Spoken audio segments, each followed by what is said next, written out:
We're on. Tait is back. Tait is back in the Western Australia. Hello, folks. Is it good to be back? It's been nice, yeah. It's Yeah. been a short stay. It's only, I leave tomorrow, but we've only been here for, I've only been here for 2 weeks. 2 weeks. Yeah. 2 weeks of gigging and enjoying the Western Australian weather. Back sleeping on Todd's couch for Hell 2 yeah. weeks.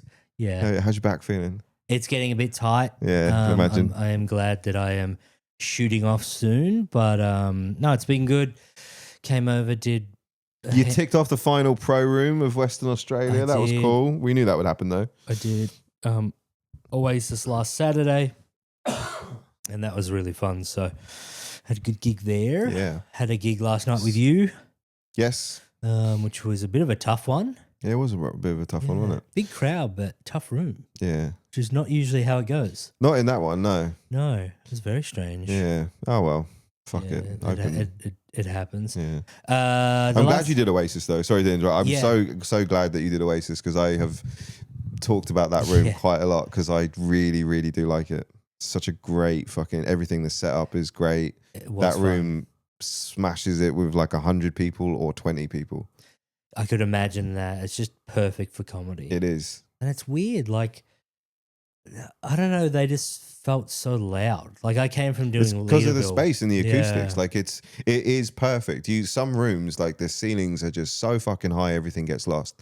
Some rooms there's just too much other shit going on. Like at Oasis, there's nothing else for them to do. Yeah. There isn't a bar in there. There's nothing else. It's just seats and stage, and that is exactly how I want it. Yeah. Because even there's no aisle, so when people want to leave, like if they're sat a little bit further down the line, which statistically, like 30 to 40% of them are going to be, if they want to go, if they think to themselves like, oh, I might get a drink, they go, I'm not getting in the way of these people. I'll just wait. It's another 20 minutes. I'll wait till the half.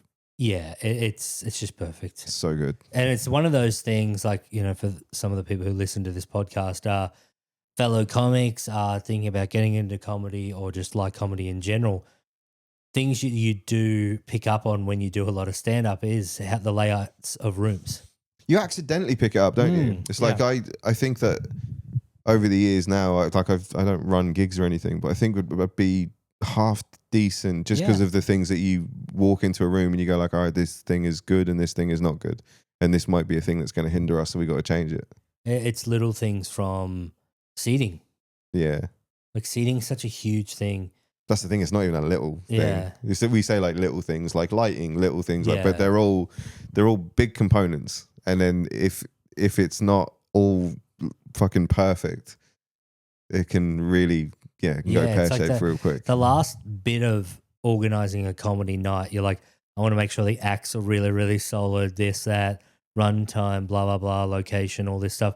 And then as we were speaking about it recently, if you have uncomfortable chairs and people are just like squirming, don't want to be there, comfortable, like when is this over? You know, that sort of thing. Constant clock watching because you're in these shitty chairs. And I was in the Comedy Store in LA just watching back in 2019, and my mate who's 6'4", and we were on these metal chairs, and he just couldn't get comfortable because he had someone so close to him on both sides. He just couldn't move and stuff like that. And he was just like, I could tell that he was like... wanted to leave. Yeah. Yeah. And then that was the first time we had done that. And he was just like, I can't do that again. Like we have to either spend more money and get better seats or actively say to them, I have to sit on the aisle because I just can't do it. And I was like, fair enough. I don't, I'm only 5'2", so I don't have those issues. But it was, going back to Oasis, glad that I did it, ticked it off. I need people to know that you're not 5'2" because people are going to watch this thinking look at on this little screen. There's a tiny little man. Yeah, I'm 5'4". It's just so funny. I think one of those things, I guess because I'm not short and I'm not tall. You're the same as me. I'm just the average height. Yeah. Are we the same height? I'm like 5'11". I think I am. Yeah. I think I'm roughly. And then when I put shoes on, I guess it probably puts me to 6 foot. I think I'm the same. So it's not I like my height. I'm not uncomfortable. I'm not short. I never have women being like, man, he's too short. Man. Yeah. His dick is, but the overall length of me is not too bad. But we do comedy with people that have mentioned it before. I won't go into their names, but they've mentioned about dating and stuff, about height. Yeah, like Roz. That was the one. Yeah, he's mentioned about it in the past, being like, "Oh, I'd love to date that girl, but she's way taller than me." Yeah, because he is 4'11". Well, a friend of mine is like, I think he's about 5'1" or 5'2", and he was like, I don't mind dating taller women. I was like, you don't have a choice. Yeah. Like, you have to. Yeah, I don't. One of my mates, who's a good-looking rooster, Casey, and he sent actually a voice note for us a while ago, and I was setting up his Tinder one day. I was watching TV, and I was setting it up. And why were you doing it?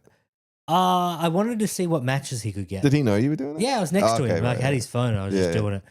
And the thing nearly blew up once I started. It was so demoralizing. Like every chick, it was just yes. We're in Vancouver. He's just like super handsome. Yeah, he's just a good looking rooster, Australian in Vancouver and Canada and stuff.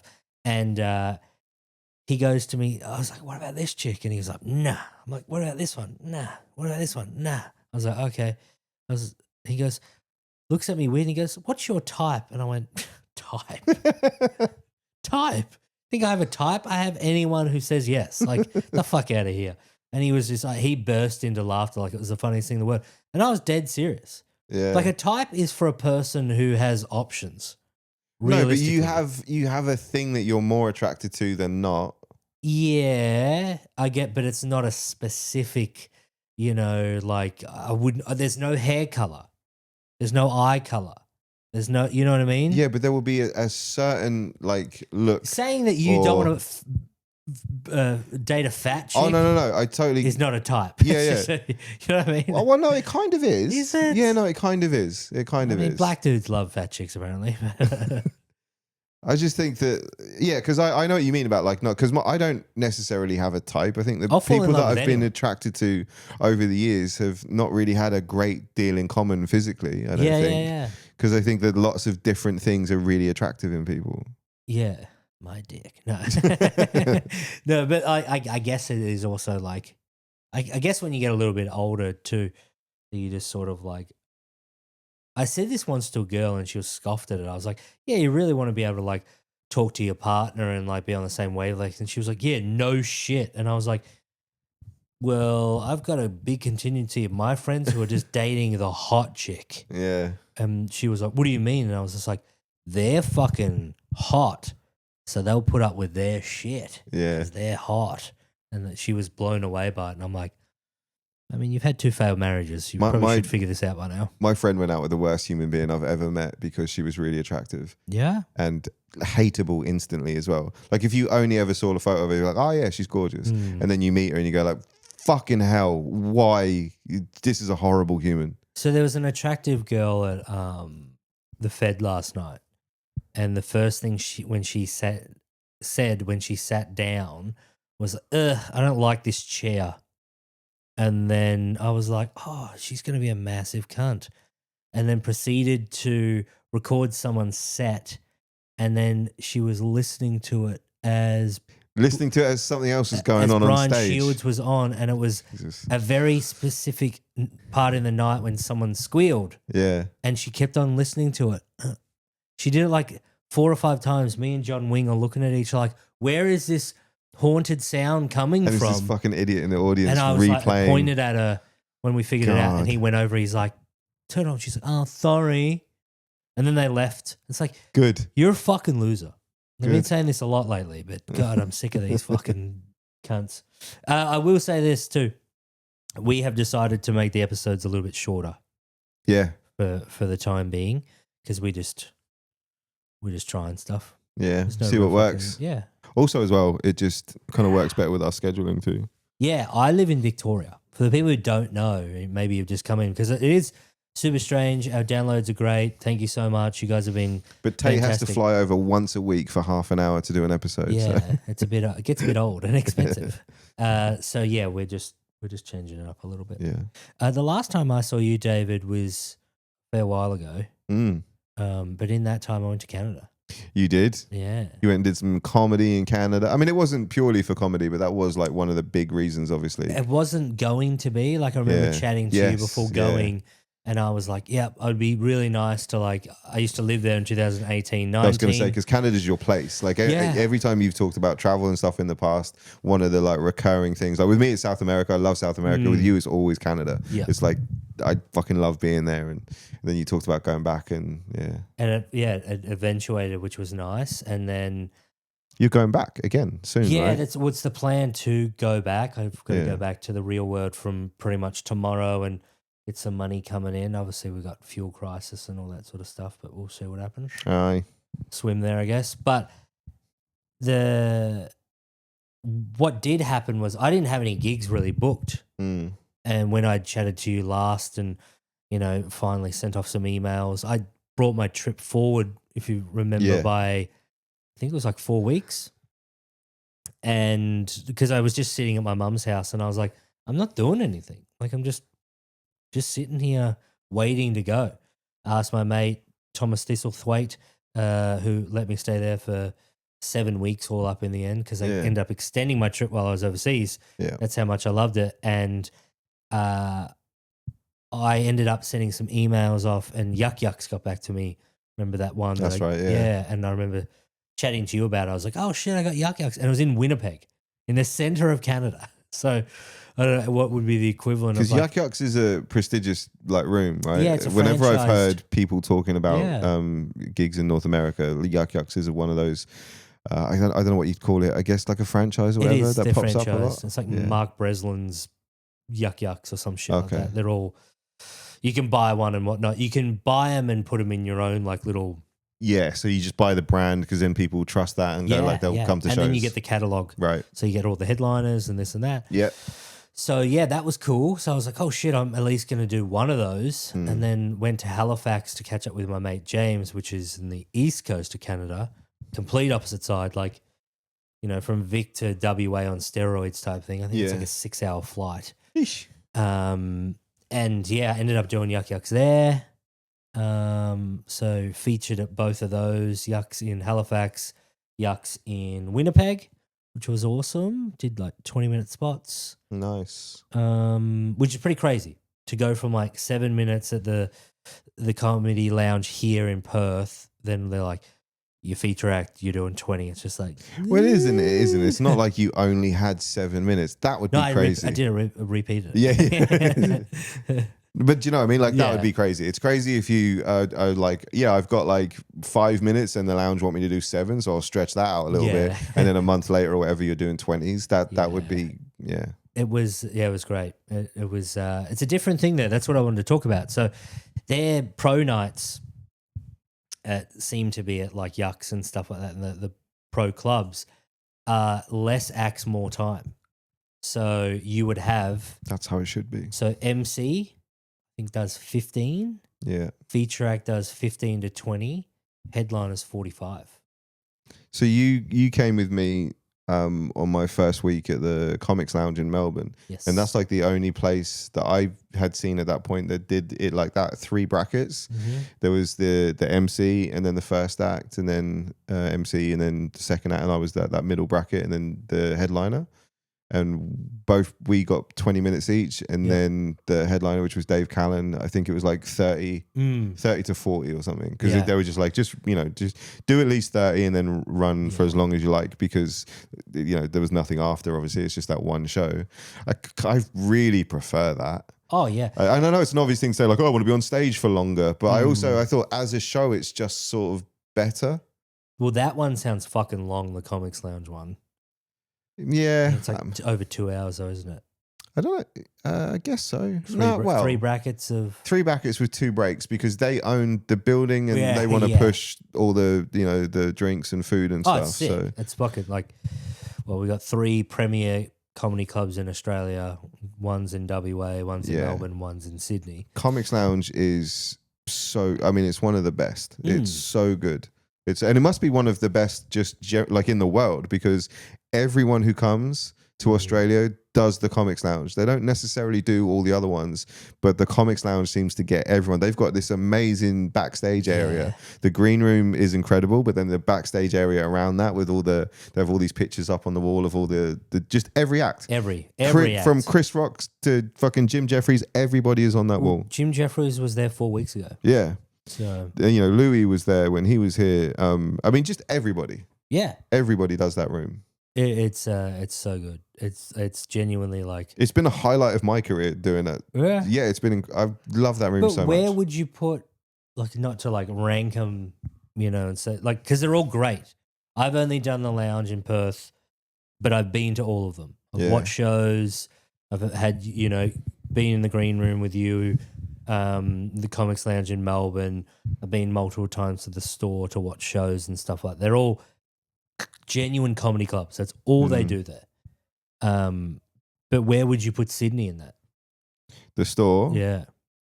As in, like, if I was to go like top to, that's tough. Because the store is incredible too. But like, I like the store layout because it's like wide and then like it's little tier at the back. It's so that's a tough one.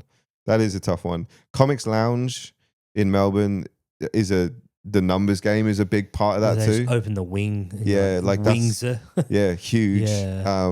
And also just everything about it, from everyone who works there, like Grant and Dan, the brothers that run it, they're amazing. Like their staff are amazing. Like everything is cool. You're always on with people that you just otherwise would be like, holy shit, like I only see you on TV. Like, do you know what I mean? Like, but the store is amazing. And then we have the lounge here, and that's like the home ground. So I love that in a different way as well. Like I was talking to Anthony Salome and we were talking about this exact thing, and he was like, I'm a Sydney boy though, so like the store is my home ground.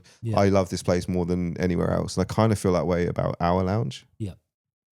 That's fair, but I don't know where I'd put the other two. They're amazing, but the lasting impression was the comics lounge, because that was the one that I thought, like, if I get that would be like tough. So to get it like a couple of times and to get like full week runs as well, I was like, oh, this is amazing. This is lovely. So your plan is to try and get back in a couple of months? If like sort of end of June, July, I think. Yeah. So which should work out well when I potentially go to Canada. Yes, because you'll go after that? Yeah, I think so. Yeah, it should be, I reckon. But it was so weird going back to Canada that, because I was there for 2 years practically, and then like you have this massive layoff for what? Not being there. Of how many years? So it was in 2019. That's when you left after living there for 2 years? Okay. 2020, so 6, 7 years. 4, 5. So 6. Yeah, because you went last year. Yeah. So it was like points, and I'm not an emotional person. As if we've worked this out, I'm close to a psychopath than anything. We were only talking about that on the Hard Yarns. Told that story again. And that, like, I genuinely walked around and had like such a nostalgic, but proper nostalgic to a point that you could probably sit down and like have a tear come out. Like it was very, very like, fuck, I have so many memories from here. The good thing is a lot of my mates still live there. So you're seeing friends all the time, and people are still like, hey, remember last time I saw you, we were doing this? And you're like, fuck, like I wasn't even 30 then. Had it changed much? Like, was not there a lot really? No. That's the thing, isn't it? Because it's a long time for you, and then you forget that like everyone just carries on as usual, and then you get back there, it's like you never left to them, and they never left to you. Yep. My mate's place is still the same. Yeah. Like the hospitality that I had for my friends was like second to none. It was it's awesome, and that's. I was like, I might go back for like 2 weeks at the end of this year. And my mate, Thistle, is just like, nah. Stay as long as you want. Yeah, fucking get it back. What is as long as you can? What's that period? 6 months. 6 months is as long as you can get? Yep. So I don't. I'd be shocked if I was there for 6 months. Yeah. I wouldn't say never. But, man, my comedy alone was... I was quite shocked at how well I was going, because it was like I was doing. I'm always shocked when you go. I did like 3 or 4 pro rooms just in Vancouver. Yeah. And then I did pretty much I obviously did Yucks in Winnipeg, Halifax, and then other nights. But I was getting messages when they were like, hey, can you headline this one? And I was just like, what the fuck? Yeah, I'll do that. This is what I do back home. And it was but I had this novelty because I was not from there and I could just. Yeah, but you also were going well. Like you can't, the novelty thing doesn't work. You're not getting booked because he's not from it. Well, yeah, true. Yeah, true. Like I just had a couple of gigs where I got lucky where a lot of people were struggling and then I just happened to go up and crack the room and people would like, oh, who the fuck is this guy? Because people said to me, who the fuck are you? Which was strange. And then, from there I got a few opportunities. But I think the happiest thing and proudest thing of the whole trip was every opportunity that I had, I never fumbled. Yeah. And that was something that I was like, oh, you might eat a bag of dicks. Yeah. You might be at this pro room and you might eat it, but didn't. Yeah. And I was so I think that's happy. also, like you before there, you were here. Well, that's the only way that it worked because I was here. Yeah. And because you were just constantly, just putting the work in, which, you can say it's luck, but it's because of all the work that you did beforehand. I was confident. Yeah. I was confident. I walked in at 3 weeks without gigging, which was the longest last year. That's crazy. And then I waltzed in and I was like fucking third night maybe, which a quick one. I, for the first time ever on a plane trip, got diverted back to emergency stop. Oh, what happened? So it's funny. There was 7 hours left of the trip. We had just got past Honolulu. Yeah. And I was like dying. I don't sleep well on planes. Decided to go to sleep. Woke up. There was 90 minutes left on the little tracker. And I was like, I've done it. Like we're practically here. You've been diverted though. And then I looked at the map and we were going the opposite direction. And I was like, that's not the way we're supposed to be going. Fucking pilot's drunk. Yeah, why are we going back to Honolulu? Boom. Ladies and gentlemen, just want to say you guys, there's a medical emergency. We've had to divert back to Honolulu. We apologize. And I was like, oh, bullshit. Was it worth it? I hope that person's dead. I just don't get it. But I mean, you don't get somebody having a medical emergency on a plane. Just bring them. We're close enough to Canada. Just hold on. How far from Canada were you? Like 5 hours. Yeah, there you go. Yeah. So it was a 5-hour delay. Yeah. So, it wasn't the best.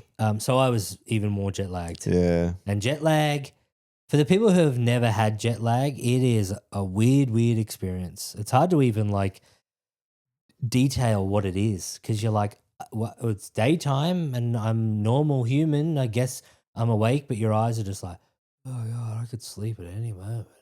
I am dying. Also, as well, when you've got to perform and you're tired, it's the worst. I was jet lagged at least for a week. Yeah, for sure. Did you do shows within the first week? I can't remember. Third night. Third night, I was dying. I was like, oh my God, I am so tired. Adrenaline does kick in and takes over and gets you through the thing, but it's not as nearly as good. I had a fantastic set because I had to really, really focus. Yeah. And I got lucky because I was chatting to a person in the audience, this bird, and I was like, where are you from? And she was like, Shanghai. And I'm like, what are you doing here? And she was like, I'm a flight attendant. And I was like, flight attendant? And I was like, and I did the story about that and I just made up that, the flight attendant, what did I say? I said after ladies and gentlemen, we're, going back to Honolulu, I'm like, I hope that person fucking dies as a joke. Like I pretended I said that out loud. And then I'm like, and then the flight attendant came over and she fist bumped me. And I'm like, I thought that was strange, but do you guys don't get overtime? She was like, no, we don't. And I was like, makes sense. Yeah. She was pissed off. Yeah. And that worked. Yeah. I just seem to have these little off the cuff moments that work quite well. So, and then, it was good. It was great actually. I genuinely, Canada couldn't have been better. Yeah, that's awesome. Yeah. I'm very shocked of how well it was. My last night there, we put on an Aussie spectacular show because I met a couple of other Aussies. we ended up having like through mates and stuff like that. We had it 2.5 weeks, and we had to get it like sorted. We had 55 people. Yeah, nice. Yeah, it was too many people in that room. So yeah, that was. I mean, it has to have been pretty fucking good because you were back a week going, yes, I'm going to go back in like. Yeah. So it's definitely want to head back, but obviously just don't know what's going to happen with life and bits and pieces. Yeah, countries going to war with each other and all that jazz. Crazy times. It's been. I guess that's going to affect flight prices. Like, I don't know. Has it affected yours going back from here? I remember I booked, and then I looked at the same flight a week later, and it shouldn't have changed that much, and it was already $120 more. Okay, so that was. So it has a little bit. Well, so we're at Todd's famous studio in Fremantle, is where we're doing the pod like usual. Yeah. And he booked to fly back from San Fran because he's going for the World Cup, and that was $1,600 one way. Yeah, fuck. So that is uber pricey. But he's over on that side of the world, so he could have just waited potentially and booked it while he was over there because flights seem to be cheaper in the US. Yeah. If you book them when you're there. You're there, yeah. I don't know, maybe because their money's less, the VPN sort of stuff. Yeah, I'm not sure. Yeah, it's very weird. I mean, this is pretty much the episode. Okay. Folks, that has been some episode. Yeah. Thanks for tuning in. Little recap. That's what it's been. It's been a little recap of the life of Tait and what we've been doing so far. Please keep sending in your voice notes. We didn't have any else this week. Yeah. Even just any questions, any this and that. If you do listen to the podcast, please follow us on Instagram and YouTube, whatever, however you digest this. Reviews would be fantastic on the apps. Leave us a review. We're going to start reading them out. Yeah. Please give us 5 stars. Well, you don't have to, but I mean. You do. Not reading your review if it's not 5 stars. Yeah, it's a good point. It's a good caveat. Yeah. Thank you so much. We'll be back with another episode next week.